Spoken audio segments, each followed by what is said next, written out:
लोकसभा चुनाव का बिगुल बज चुका है। बीजेपी, कांग्रेस समेत तमाम राजनीतिक दलों ने अपने अपने प्रत्याशियों को चुनावी रण में जीत के लिए उतार दिया है। मध्य प्रदेश में विधानसभा चुनाव के जो नतीजे आए उससे भाजपा आश्वस्त है और प्रदेश की सभी 29 की 29 सीटें जीतने का दावा कर रही है, तो वहीं दूसरी कांग्रेस को भी 10 से 12 सीटें जीतने का वो दम भर रही है। आखिर कौन सी सीट पर आगे चल रहा है और क्या स्थिति है, क्या राजनीतिक समीकरण है, देखिए खास रिपोर्ट में। दुनिया के सबसे बड़े आम चुनाव का आगाज हो गया है। आने वाले कुछ दिनों में देश अपनी नई सरकार चुनेगा, लेकिन इस बार बीजेपी 400 पार के नारे के साथ चुनावी मैदान में उतरी है और मध्य प्रदेश की 29 की 29 लोकसभा सीटें जीतने का दावा कर रही है और इसके लिए वो विधानसभा चुनाव के जीत को आधार मानती है। लेकिन इसी विधानसभा चुनाव में कुछ सीटें ऐसी भी हैं जिस पर कांग्रेस का जादू दिखा और कांग्रेस ने इन सीटों पर कब्जा किया है।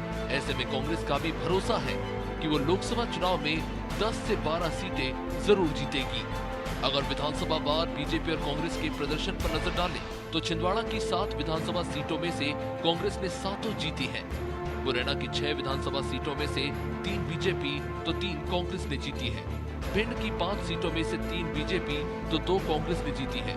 ग्वालियर में 6 सीटों में से 5 बीजेपी 1 कांग्रेस, मंडला की 3 सीटों में से 1 बीजेपी 2 कांग्रेस, खरगोन की 6 सीटों में से 3 बीजेपी 3 कांग्रेस, धार की 7 विधानसभा सीटों में से 2 पर बीजेपी तो 5 पर कांग्रेस, बालाघाट की 6 विधानसभा सीटों में से 2 पर बीजेपी तो 4 पर कांग्रेस, टीकमगढ़ की 3 विधानसभा सीटों में से 1 पर बीजेपी 2 पर कांग्रेस, रतलाम की 5 विधानसभा सीटों में से 4 पर बीजेपी को जीत मिली है।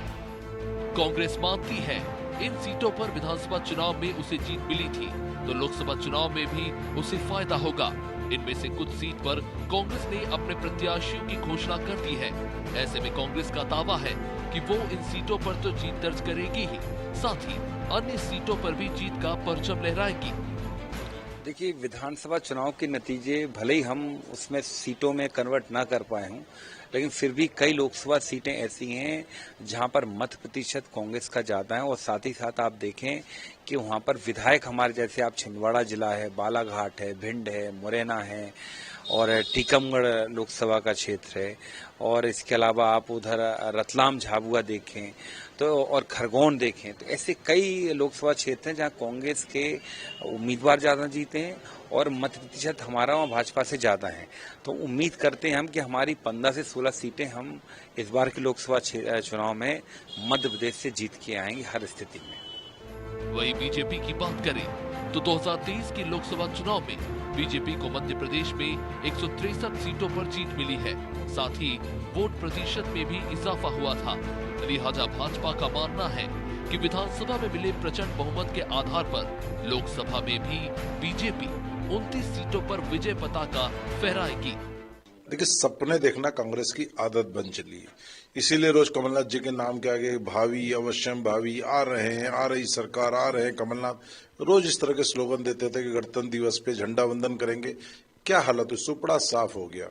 2/3 बहुमत से सरकार बनाने के दावे करते थे, 150 से अधिक सीटें की बात करते थे। कांग्रेस का सुपड़ा साफ हो गया, 163 सीटों के साथ भाजपा की मध्य प्रदेश में सरकार बनी।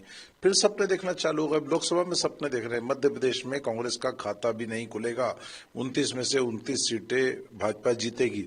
अभी फिर छिंदवाड़ा में कमलनाथ जी के नाम के आगे भावी का फोटो लगा दिया।